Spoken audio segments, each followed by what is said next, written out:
Hi everyone, in this video we'll solve or discuss about one of the very important factor that people consider कि मेरा तो syllabus अभी तक खत्म ही नहीं हुआ है, तो जब तक मेरा कैट का सिलेबस खत्म नहीं हुआ then why should I start taking them up as of now. So my objective for discussion in this video is very simple. We'll discuss about why should you take mock test, or let's say specific to CAT mock test, full length mock test, as same as what the actual exam will be about before you even complete the syllabus. Because in my definition, there is no exact precise definition of what CAT is. Neither on the other hand, you can solve 100% of all the questions which is gonna come. तो जब पूरा syllabus defined ही नहीं है, जब पूरे questions करने ही नहीं है, करने लायक ही नहीं है, तो why do you have to wait till the time कि मैं कब mock दूंगा जब मेरा syllabus खत्म हो जाएगा. Okay, I've seen lot many students जो पहला मॉक लेते हैं, नेगेटिव स्कोर आएगा, 0 आएगा, कुछ पॉजिटिव मार्क्स आ जाएंगे, 10 से भी कम मार्क्स आ जाएंगे, एंड देन उसके बाद बोलेंगे चल मैं वापस से पूरा सिलेबस पढ़ता रहूंगा, पढ़ते सितंबर अक्टूबर खत्म, और एग्जाम से पहले शायद एक या वो मॉक भी बिना दिए एग्जाम के लिए चले जाते हैं. That's totally a wrong practice. That we should be reverse. तुम जब मॉक टेस्ट लोगे तो आपका जो strength area, weak area, scope of improvement कितना आता है कितना नहीं आता वो आपके सामने आ जाएगा. It's a reality check, and जितना रियलिस्टिक प्रिपरेशन होगा उतना ऑप्टिमिस्टिकली और प्रैग्मेटिकली आप अपने प्रिपरेशन को चैनलाइज एफर्ट वाइज इंप्रूव कर सकते हो. डे बाय डे बेसिस पे, वीकली बेसिस पे और मंथली बेसिस पे अपने इंप्रूवमेंट्स को भी देख सकते हो. Cool. On this note, before we even begin, please do subscribe to the given channel. That's a very important notification so that you guys get all the important live updates on the CAT preparation, IM selections, everything. There's a Telegram group called as Ask Your Mentor. You can be in touch with all the faculties of MBAP, where we are keeping daily live sessions, current affairs updates आते हैं, सारे alerts आते हैं. You can be a part of all the notification groups also. Cool. Up at the same time, at the next upcoming Monday, we are starting with the live batch for the CAT examination. So students who are looking forward for full-time coaching for the CAT and the other management examination, get in touch with the numbers which you can see here. Get your free demo session access from which is going to be taken by top IM alumni from the MBAP, and you can possibly test the grounds before you start the journey with MBAP for the CAT preparation. Good. एक ये बहुत important slide है जो जिसके basis पे ही हम decide करेंगे कि मॉक टेस्ट देना क्यों इंपॉर्टेंट है. 21 के पेपर का स्कोर वर्सेस परसेंटाइल देखता है. ओके, 99 परसेंटाइल के लिए आपको BRC में 34 मार्क्स लाने थे. अराउंड अबाउट DILR में आपको 26 मार्क्स लाने थे, और QA में आपको 36 मार्क्स लेके आने थे. ओवरऑल स्कोर आपको 96-97 के बीच में लेके आना पड़ा था. तब जाके आप 99 परसेंटाइल के ऊपर वाले बैंड में थे. ये ऊपर वाले बैंड में थे.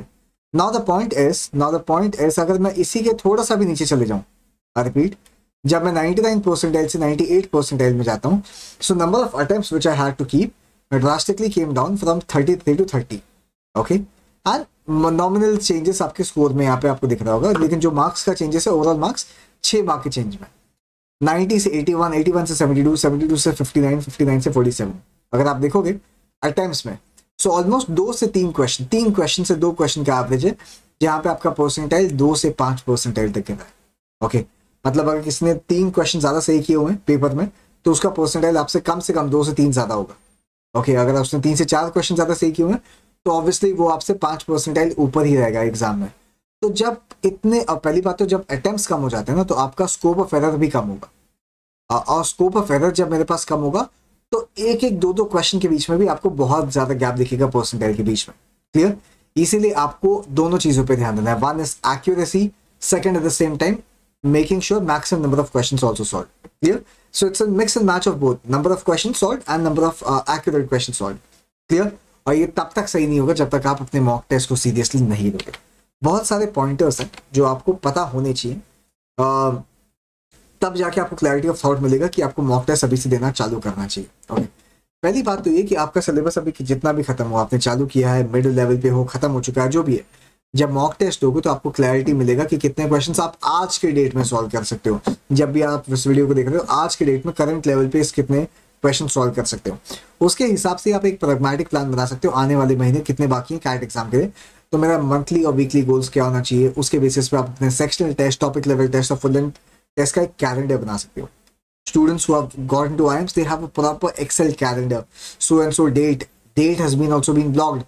इस डेट को मैं मॉक टेस्ट दूंगा, इस दिन को सेक्शनल टेस्ट, इस दिन को टॉपिक लेवल टेस्ट, कौन सा टॉपिक्स को मैं कब पढ़ूंगा, मैथ्स का पढ़ूंगा, लॉजिक का पढ़ूंगा, इंग्लिश का पढ़ूंगा, ये डिफरेंट टाइम जोन में जब चीज़ों को आप टेस्ट आउट करोगे तब आपको क्लैरिटी मिलेगा कि क्या आपका स्ट्रेंथ एरिया है, क्या वीक एरिया, कब किसको कब पढ़ने से, कब कितने मॉक टेस्ट देने से आपके स्कोर्स बढ़ते हैं कम होते हैं। ये सारे टेस्टिंग ग्राउंड से जो आपको करने पड़ेंगे। क्लियर? जब आप मॉक टेस्ट दोगे तो you will understand your strength area and weak area. तो एक तो ब्रॉड लेवल पे, ब्रॉड लेवल मतलब कि मैथ्स, लॉजिक एंड वर्बल में तीनों में से एक या दो सेक्शंस में कौन सा सबसे अच्छा है। Second, on the topic level, वो एक एक सेक्शन के अंदर जितने मल्टीपल टॉपिक्स हैं उस टॉपिक्स के अंदर अरिथमेटिक इंपॉर्टेंट ईजी लग रहा है कि अलजेब्रा की ज्योमेट्री या मॉडर्न मैथ, आरसी या वर्बल एबिलिटी, या आपके पास एलआर या डीआई, तो ऐसे बहुत सारे सब कॉन्स्टिट्यूएंट्स हैं।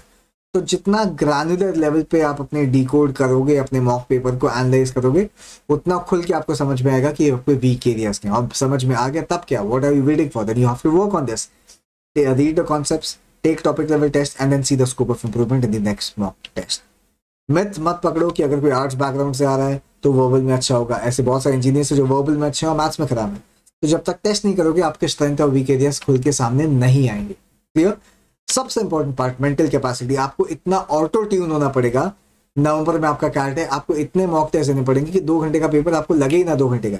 Like your acumen, your problem solving skills, your aptitude and attitude should be at the best of your momentum for those 2 hours. वो 2 घंटे आपसे कोई नहीं छीन सकता। पहली बात तो ये। अब उसको मैं डल तरीके से, लेजी तरीके से खुद को धक्का मार के पढ़ रहा हूँ या मॉक टेस्ट दे रहा हूँ तो उसका रिजल्ट तो नहीं आने वाला। क्लियर? सो डिफाइंड टाइम, जब भी आप 2 बजे का स्लॉट, 5 बजे का स्लॉट, सुबह 9 बजे का स्लॉट, यही वो गिने चुने स्लॉट्स होंगे जहाँ पे आपका पेपर होगा। तो उसी बीच में आप अपने मॉक टेस्ट लो। एवरी वीकेंड भी ले सकते हो ताकि आप स्ट्रेच करते जाओ हर वीकेंड और आपकी मेंटल कैपेसिटी बढ़ते जाए। Clear? As what we have seen, it also helps you to understand the current preparation level. अभी किस लेवल पे हो आप हो। इन टर्म्स ऑफ परसेंटाइल भी आपको समझ में आ जाएगा, रॉ स्कोर के बेसिस पे भी आपको समझ में आ जाएगा कि कितना रॉ स्कोर मेरे को अभी आ रहा है। मुझे जाना कहाँ था कि मेरे को 90 मार्क्स से ऊपर जाना है किसी भी तरीके से। तो अब एक झटके में तो नहीं होगा, एक हफ्ते में मान लो कि अगर आपका 50 मार्क आ रहा है तो 90 एक वीक में नहीं हो जाएगा। So what is that study plan कि वीक ऑन वीक बेसिस पे 2-2, 3-3 मार्क्स बढ़ाते जाऊँ, कौन कौन से सब्जेक्ट्स हैं वो पढ़ते जाऊँ, कितने टॉपिक लेवल टेस्ट देते जाऊँ, तब जाके मेरा scope of improvement weekly basis पे मॉनिटर होगा और मुझे ओवरऑल 3 से 4 महीने के अंदर एक पॉजिटिव ग्रोथ मिलती जाए और मैं 40 मार्क्स का गैप कवर कर पाऊँ। क्लियर?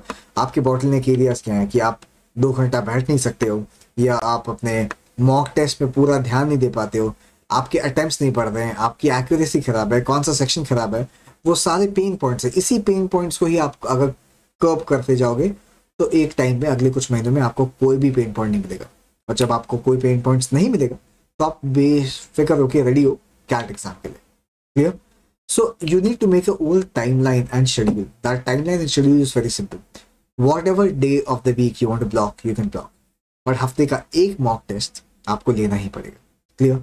हो सकता है कि आप पूरी फ्रीक्वेंसी से, अगर आपके पास मान लो कि 50 या 40 संडे आते हैं, अगर आप बहुत पहले चालू कर रहे हैं कैट एग्जाम का प्रिपरेशन, तो आप हर संडे नहीं दे पाओगे, गैप्स आएंगे। उस गैप्स में क्या करेंगे? उस गैप्स में हम वीक एरियाज को इंप्रूव कर सकते हैं, टॉपिक लेवल टेस्ट दे सकते हैं, सेक्शनल टेस्ट दे सकते हैं। So it's a mixture of full length test, sectional test and topic level test. 3 चीजें, sectional, full length and topic level. तीनों का वेटेज उतना ही, आई वुड रादर से तीनों का वेटेज उतना ही। जब टॉपिक लेवल पे एफिशिएंसी आएगी तो सेक्शनल बढ़ेगा, जब सेक्शनल बढ़ेगा तो शायद 2 घंटे का पेपर का फुल लेंथ मार्क्स जो है वो मेरे बढ़ेंगे।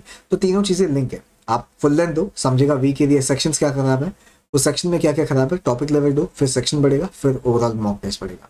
Clear? But you need to make that total schedule for you to understand कि क्या क्या चीजें आपको वीकली बेसिस पे करनी है। पूरा आपका मंथली कैलेंडर ब्लॉक होना चाहिए। अब मैं नहीं बोलता हूँ कि 10 घंटे पढ़ो, 2 घंटे पढ़ो, जितने घंटे पढ़ सकते हो उतने घंटे पढ़ो, और उस 2 घंटे का कैलेंडर तुम्हारा ब्लॉक होना चाहिए पूरे महीनों के लिए। Clear? Do not make any tweaks, do not make any sudden changes, abrupt changes, unless there's a family, medical, work wise or any other priority coming up. Clear? अगर आप इन चीज़ों को अच्छे से फॉलो करोगे, I'm very sure you will be in a race of getting a band of 99 percentile and beyond in this paper. Thank you.